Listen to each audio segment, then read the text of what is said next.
সুপ্রিয় দর্শক আসসালামু আলাইকুম, কেমন আছেন আপনারা? নিশ্চয়ই ভালো আছেন। আজকের ভিডিওতে আপনাদের সবাইকে স্বাগত জানাচ্ছি।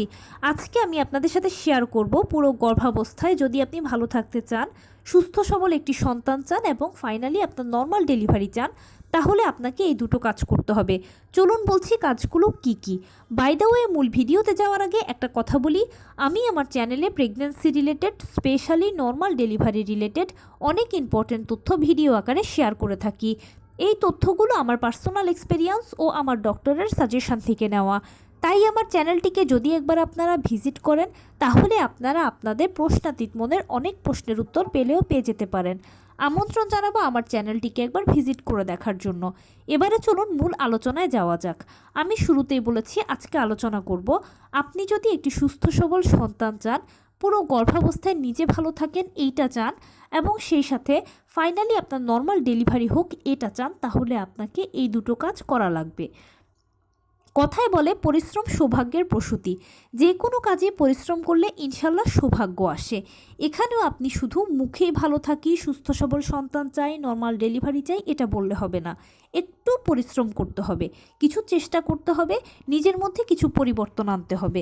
তার মধ্যে অন্যতম হচ্ছে, প্রথমেই আপনাকে খুব ভোরবেলা ঘুম থেকে উঠতে হবে, 30 মিনিট বাহিরে খোলা রোদে হাঁটাচলা করবেন, এরপরে কিছুক্ষণ বাটারফ্লাই স্টাইলে বসে থাকবেন। সারাদিনে আপনি যা যেরকম কাজ করেন না কেন, টুকটাক হালকা ফুলকো কায়িক শ্রম করার চেষ্টা করবেন। দুপুরবেলা খাবারের পরেও 30 মিনিট হাঁটাচলা করবেন, কিছুক্ষণ বাটারফ্লাই স্টাইলে বসে থাকবেন।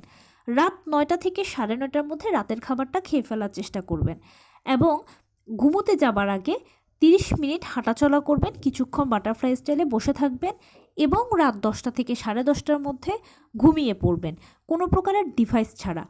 সব কিছুর মাঝে নিজের মানসিক স্বাস্থ্য ভালো রাখার চেষ্টা করবেন, পরিবার পরিজনকে বেশি বেশি করে সময় দেবেন, গর্ভের শিশুর সাথে কথাবার্তা বলবেন এবং অবশ্যই ডিভাইস থেকে দূরে থাকবেন।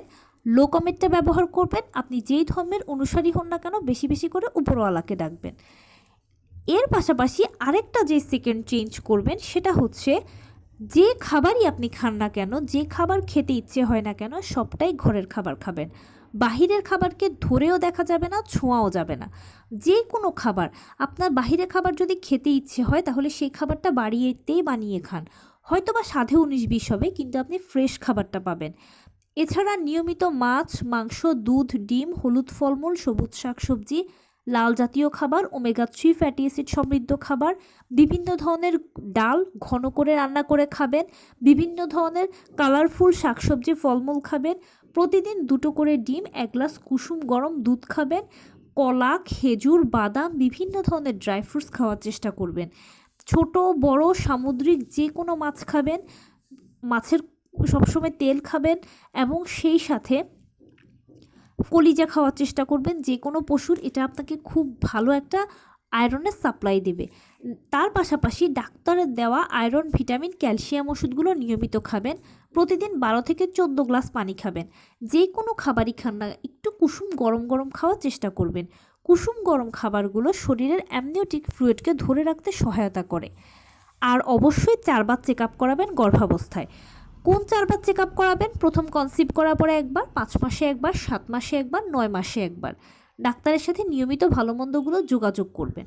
That's it. আপনি যদি এতটুকু করতে পারেন তাহলে ইনশাল্লাহ আপনি একটা সুস্থ সবল সন্তান পাবেন, আপনি নিজে পুরো গর্ভাবস্থায় ভালো থাকবেন এবং ফাইনালি আপনার নর্মাল ডেলিভারি আশা করা যায়।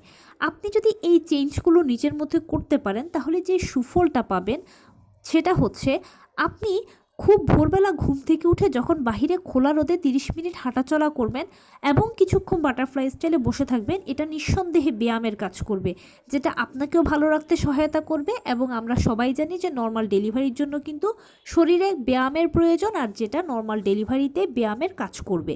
আর বাহিরে খোলা রোদে যদি হাঁটেন তাহলে তো আপনারাই জানেন যে ভিটামিন ডিটা শরীরে রাখলো, যেটা আপনার ও বাচ্চার জন্য খুবই উপকার হলো। সেম ওয়েতে দুপুরবেলা এবং রাতের বেলাও খাবারের পরে হাঁটাচলা করলে এটা আপনার ব্যায়ামের কাজ করলো। লোকোমেটটা যদি ব্যবহার করেন তাহলে এটা আপনার পেলভিসের খুব ভালো একটা ব্যায়াম হয়ে যাবে।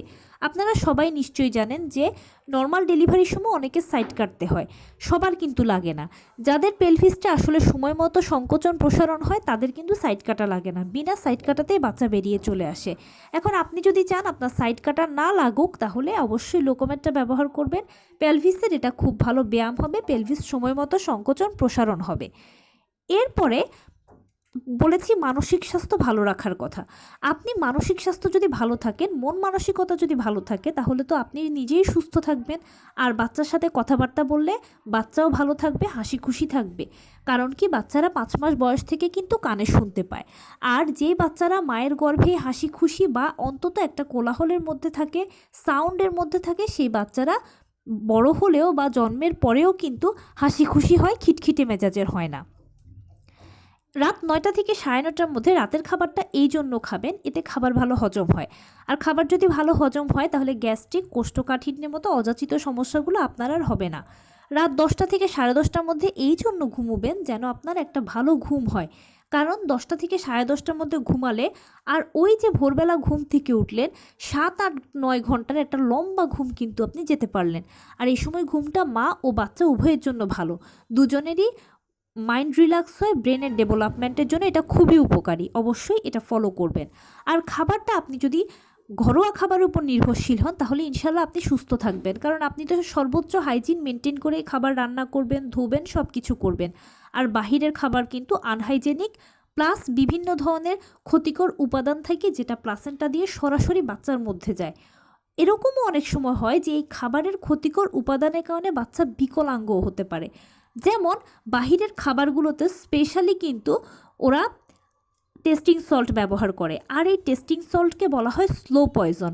এটা আস্তে আস্তে আস্তে আস্তে মানবদেহের কিডনি, হাড় ইত্যাদি বিভিন্ন অঙ্গ প্রত্যঙ্গকে ড্যামেজ করে দেয়। একদিনে কিন্তু এটা হয় না।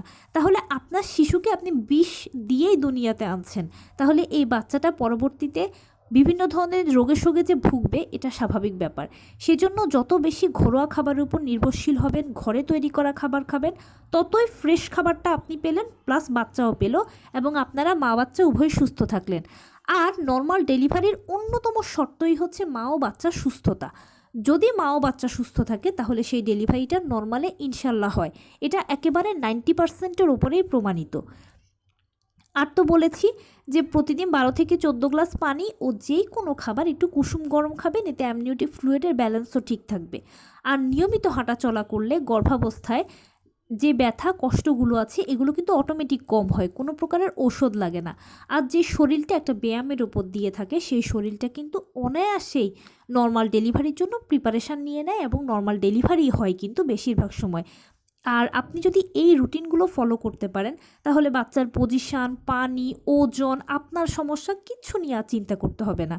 এই রুটিনটাই আপনাকে অটোমেটিক নর্মাল ডেলিভারির দিকে এগিয়ে দেবে। এবং ডাক্তারের সাথে যদি নিয়মিত যোগাযোগ ও চেক আপের উপরে থাকেন তাহলে তো আপনি ডাক্তারের অবজারভেশনেই থাকলেন, আপনার আর কোনো টেনশন রইল না। আর এই মেনটেনেন্সগুলোই আপনাকে 100% নর্মাল ডেলিভারি হতে সহায়তা করবে। যারা এভাবে মেনটেন করেছে তাদের প্রত্যেকেরই কিন্তু নর্মাল ডেলিভারি হয়েছে। তাই আপনি যদি নিজের ও সন্তানের ভালো চান তাহলে এই রুটিনগুলো ফলো করবেন। তো এই ছিল আজকের ভিডিও। কেমন লাগলো বলুন? যদি ভালো লেগে থাকে ও হেল্পফুল হয়ে থাকে তাহলে প্লিজ লাইক, কমেন্ট, শেয়ার করতে একদম ভুলবেন না। আর সেই সাথে আমার চ্যানেলটিকে সাবস্ক্রাইব করার বিনীত অনুরোধ রইল। পাশে থাকা বেল আইকনটি ক্লিক করে দেবেন যেন আমি ভিডিও আপলোড করার সাথে সাথে আপনারা নোটিফিকেশান পেয়ে যান। যদি কোনো প্রশ্ন থাকে কমেন্টসে জানাবেন, আমি রিপ্লাই দেব। প্লাস যদি কোনো পরামর্শ থাকে যে কোন বিষয়ের উপরে ভিডিও বানালে আপনারা উপকৃত হবেন সেটাও জানাবেন। আমি আপনাদের পছন্দের সর্বোচ্চ প্রায়োরিটি দেব। ভালো থাকবেন, সুস্থ থাকবেন। আসসালামু আলাইকুম।